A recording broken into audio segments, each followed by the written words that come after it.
అందరికీ కార్తీక పౌర్ణమి శుభాకాంక్షలండి.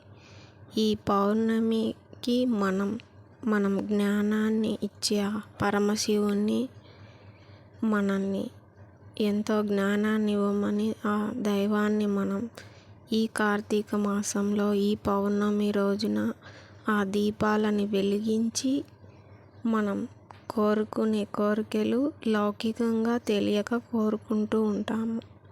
అలా ఉదయాన్నే చీకటి ఉండంగానే ఉదయం కాకముందే ఇంకా సూర్యుడు ఉదయించకముందే వెలిగిస్తామన్నమాట. ఇంకా నదిలోకి వెళ్ళి వెలిగిస్తాం కదా మనం అందరం. అలా ఉదయాన్నే స్నానం చేసి ఆ దీపాలను వెలిగించి మనం వెళ్ళి అలా ఆ దైవాన్ని ఆ పరమశివుణ్ణి మనం కోరుకునేది బాగుండాలి స్వామి, అంతా బాగుండాలి, అంతా చక్కగా ఉండాలి కుటుంబము అని కోరుకుంటాం కదా.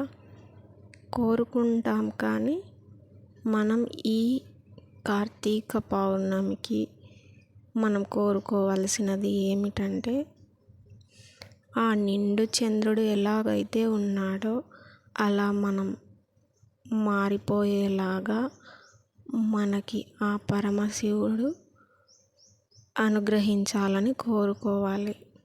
అందుకే ఈ దీపం అనేది, ఈ దీపానికి అర్థం అంటే ఆ దీపం మనమే. ఈ దీపాన్ని నీకు చేర్చుకో స్వామి నీ పాదాల దగ్గరికి అన్నట్లుగా మనం కోరుకోవాలి అన్నమాట. అలా ఆయన సన్నిధికి చేరుకున్నామనుకో, ఈ దీపాలన్నీ మనమే అయితే ఆ దివ్యలన్నీ ఆయన పాదాల చెంతకు చేరితే అదే ముక్తి కదా. అలా మనం ముక్తి చెందడంలో ఇంకా ఆనందమే కదా.